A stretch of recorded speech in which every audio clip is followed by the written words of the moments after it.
And my third last question will be about my passion. I'm working in events and entertainment industry, and I love it. It's my biggest passion that I've been following for years. All right. But recently I started noticing that it affects me physically, not in a very good way. Like I'm getting stressed, I'm getting tired.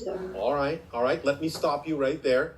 Anytime you get stressed, tired, or overwhelmed, it means that you're not following your passion in the way that actually works for you.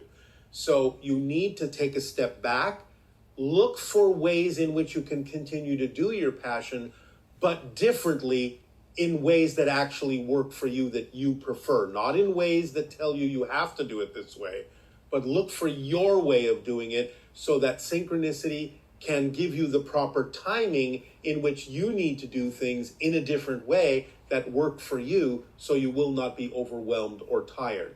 And that way it'll regulate what you need to do on any given day. You will not force yourself to do more than is necessary on that day, because you will be doing it more efficiently in the way that works for you, and just taking care of exactly only what needs to be done that day, and not pushing yourself to go farther. Interesting. What is the best way to understand it? Like how is... Well, as I said, you need to take a pause, and you need to look at the concepts of what you're doing in terms of event planning, so on and so forth. And you need to take some time to sit down and think about different ways in which you could do things, and feel when you think of perhaps, oh, I could do this differently, or I could do that differently. When you think of those things, see which one allows you to feel some relief. And that would be the correct direction to go in. That would be the new way to do it. And it may even involve asking other people to help you. Mm-hmm.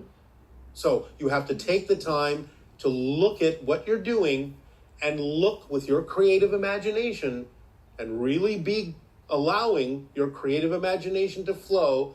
Don't limit yourself. Don't fall into the trap of going, well, this is the way it's always been done, I have to just do it that way. Or don't assume that it has to be done in the way you've always done it, or the way other people say it has to be done.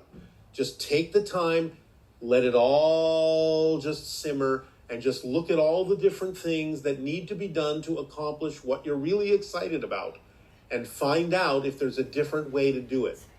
Take the time to do that. Use your creativity and imagination to look for new avenues that work for you. I think I know what I need to do it, but I'm scared to do it. Oh, all right. That's a good sign, because that means that you have belief systems that are preventing you from moving in the direction that would actually work for you. So why are you afraid to do it? What you are afraid is going to happen if you do those things that way? I'm afraid that I will stay without any income, without money. Why would doing it that way cause that to happen in your mind?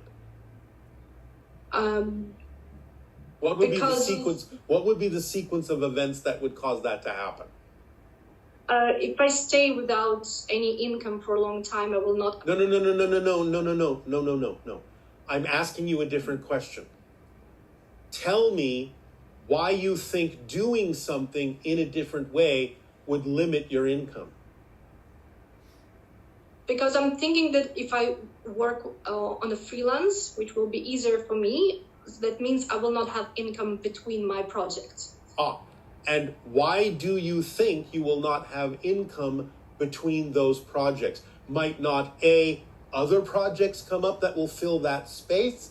Or B, as a freelancer, might you charge differently so that you don't have to worry about whether or not there is space between projects? How can you mitigate the idea of having space between projects by being a freelancer?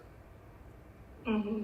I understand. I had this situation before. I had a situation when I had no job for 4 months, and it was pretty scary for me. That was then. This is now. And if you do things differently now than you did then, the outcome will be different as well. Do not base your future on what you experienced in the past. Learn from it. All you're simply saying is, it didn't work for me because I didn't do the things I needed to do. What can I do to make that different now if I'm going to go back to freelancing? How can I make it different in a way that feels correct for me? What adjustments can I make? What changes can I make that will remove the idea of worrying that I might not have enough projects? Either charge more, attract other kinds of projects, find out that you might be passionate about something else and do that in between other projects. There are many ways that you can open up to the idea that you will be supported. But first and foremost, what you're simply saying is you don't actually have an inbuilt understanding that if you're acting on your passion, it will always support you. But you have to be open to broadening your definition of what support means. It doesn't always mean income in the sense of money. It will be support, and it will allow you to continue to move forward. And again, remember, abundance is the ability to do what you need to do when you need to do it. The ability can come in many ways. So don't limit yourself in terms of, well, if it doesn't bring me this, then I won't be able to support myself.